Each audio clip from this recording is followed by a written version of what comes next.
Furries. When I say that word, a lot of things might spring to mind, and some of them might be correct. A lot of them might be wildly incorrect. Of course, there's also the chance that you've just never heard of furries. So, what exactly are furries? According to Google, furries are people who have an interest in anthropomorphic animals or animals with human qualities. Many furries create their own animal character, known as a fursona, which functions as their avatar within the furry community.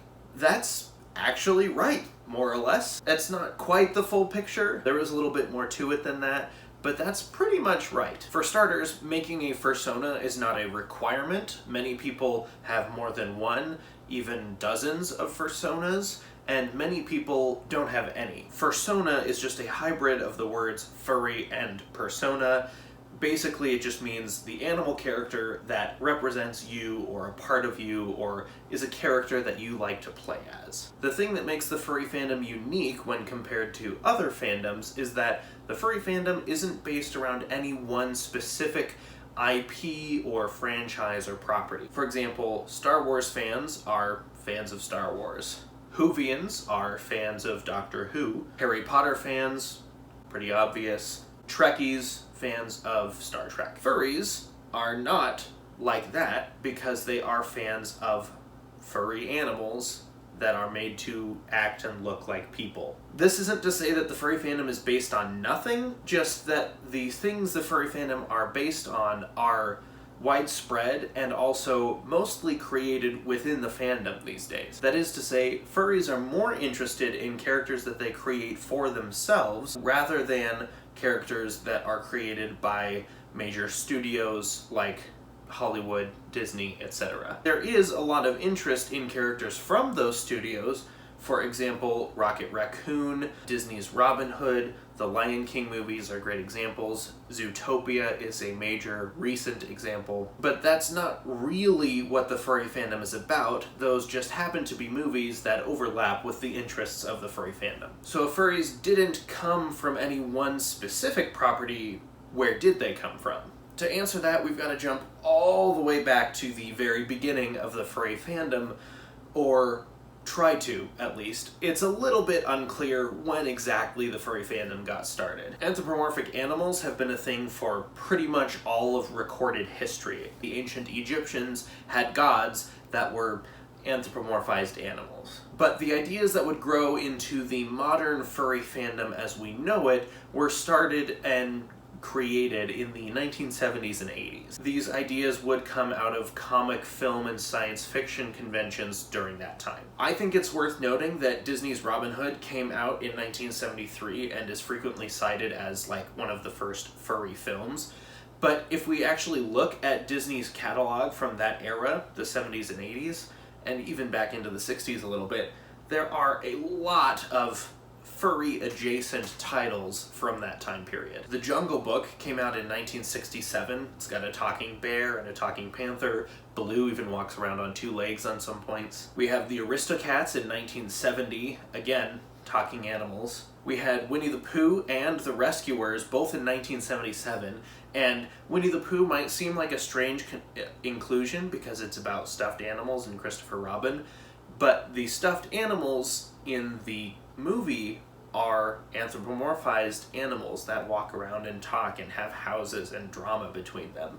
And the Rescuers is just straight up furries. In this case, it's two mice that go save a kidnapped little girl, but the mice wear clothes and have hats and were sent by an agency of other animals. After that, we had The Great Mouse Detective in 1986 and The Rescuers Down Under in 1990. From here, the furry Disney movies kind of tapered off a little bit, and they made a lot more human character movies like Pocahontas, Hercules, Mulan, and the last really major anthropomorphic animal movie from Disney was The Lion King in 1994. That is, until we got Zootopia in 2016. In my opinion, this string of movies is kind of like the central core of the group that would become the furry fandom. There are a lot of other productions with various levels of success that also take the idea of anthropomorphic animals and run with it, but these Disney movies during this time period are, in my opinion, what really led to the furry fandom as it is today. Because a lot of the people that grew up on those movies, myself included, grew up on them and thought, hey, I like that. Let's keep doing that. In fact, many early furries got their start doing fan art for those movies, and then creating their own characters that might fit into the world of those movies, and then creating their own worlds for the characters that they had created. And eventually this becomes a self-sustaining thing where people are just creating worlds and lore and characters out of anthropomorphic animals that they enjoy. People began to form a community around this specific subgenre, and it started to take on the name of funny animals and the furry fandom. The furry fandom obviously being the one that stuck. The very first furry convention happened all the way back in 1989 in Costa Mesa, California, which is on the south end of the LA area. This convention was called Conference, like conference, but with a U, where the first E would be. And it had a grand total of 65 attendees. Later instances of Conference reached all the way into the early 2000s, and it peaked in 1998 with an attendance of over 1,200. From there, the idea of furry conventions kind of took off, and now the biggest conventions have over 10,000 attendees every year, and there are over 40 conventions worldwide with over 1,000 attendees. These days, these events happen at all times of year, all around the globe, in many countries. In fact, one of the videos that I am working on after this one is a breakdown of all of the furry conventions that happen in any given year. That's a huge video, that's a big tangent, we don't have time to get into that right now. The central theme to the furry fandom is just creating, specifically creating around animals with human characteristics. Animals that walk and talk, wear clothes, maybe have a job, things like that. And a lot of the exchange of art and writing and the commissioning of various arts and writing and projects happens at these conventions, as well as the production of things like my videos. On top of that, they're just great for hanging out and meeting people that have similar interests as you, because these conventions are usually at big hotels, resorts, occasionally they're at theme parks or on cruises, ski hills, things like that. There was even this one instance of at least a couple of furry flights. So imagine getting a ticket on that flight and not knowing what was going on. Furry conventions also raise a ton of money for charities, with many of the bigger conventions raising tens or even hundreds of thousands of dollars every convention, and the total for the furry fandom as a whole being well into the millions of dollars raised for charity. Another major thing that happens in and around the furry fandom, especially at these conventions, is costuming. This is called a fursuit, and my character is called Soren, and he's a Siberian Husky. Orange and blue, obviously not very real colors, but you can kind of do whatever you want with your character, and orange and blue are clearly the best colors, so I'm a Siberian Husky, and orange and blue. Fursuiting, or wearing one of these fursuits, is a very popular activity in the furry fandom, but again, you don't have to have a fursuit to be a furry.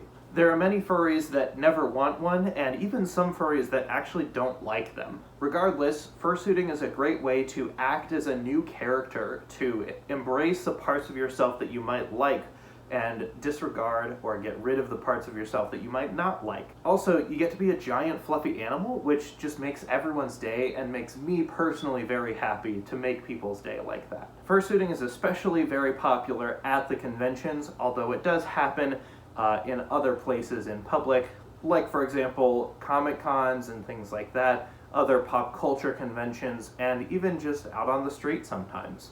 The whole idea is just being a fun cartoon character and letting go of the worries of the present day. At least that's what it is to me. Everyone has their own take on it. Maybe you disagree. If you do, let me know down in the comments. And now we come to the part of this video where things sour a little bit. You see, in the early 2000s, shows like My Strange Addiction and CSI started some unpleasant rumor. Especially the CSI episode portrayed furries as these kind of sex-crazed maniacs that just wanted to hook up with each other in their costumes all weekend and have anonymous, raunchy, adult activities all weekend.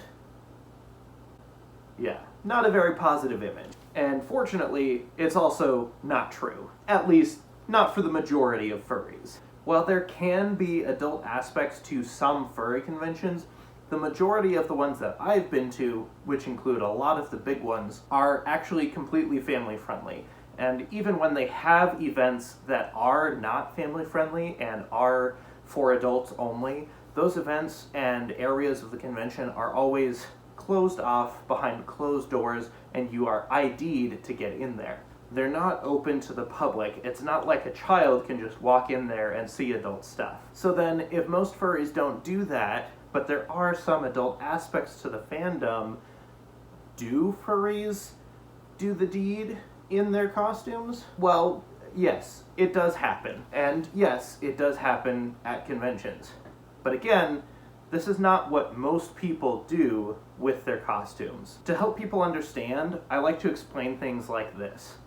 The vast majority of people going to these conventions are adults, because adults are the people who have the free time and the disposable income to travel to a nice fancy resort and hang out with like-minded people for a weekend. When you take a lot of adults who have similar interests, like-minded people, and put them together in a confined space for a weekend, some of them are going to do the dirty. That's just what happened. It's not unique to the furry fandom. There are plenty of stories online about the exact same things happening at Star Trek conventions, Comic-Con, chiropractor conventions, you name it. If you take a group of adults and put them in a confined space, and they have things in common, some of those people are going to be having sex. Not to mention, a lot of people are married, and married people do that. It just happens. Now, when it comes to actually using the costumes for sex, I've seen basically two main responses when people get asked that question. The first one being, I paid thousands of dollars for this. I'm not going to have sex in it. And of course, the other one being, I paid thousands of dollars for this costume. Of course I'm gonna have sex in it.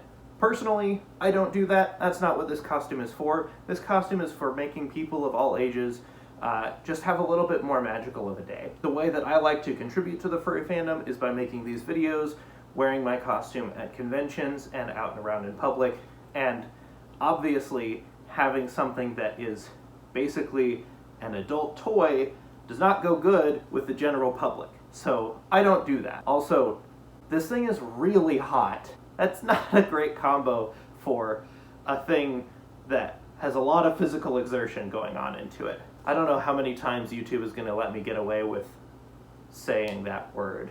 They don't like words like that. Anyways, that's basically what the furry fandom is in a nutshell. It's a group of people who might have costumes and might not, who like to partake in various forms of art, film, stories, writing, specifically related to anthropomorphic animals. A lot of these people are adults, and therefore there is a little bit of adult activity, but that's not the majority of what furries are there for. The majority of us are just here to have a good time, enjoy things that we enjoy together, and make the world a little bit better of a place while we do it. Like I said, furries tend to raise tens of thousands of dollars for charities at each of these conventions, and there are dozens and dozens of these conventions every year. But you know what? Maybe you're a furry and you disagree. If you think that something I said here is not true, let me know down in the comments below. I think the furry conventions are a great way to get out there and meet new people and have some fun, and especially partake in the art. And if you want to see a video of me at one of these furry conventions, you can click right over here to see that video. If you liked this video and you want to see more from me, it would mean a lot to me if you would subscribe. You can do that right over here. Thank you guys so much for watching, and I'll see you in the next video.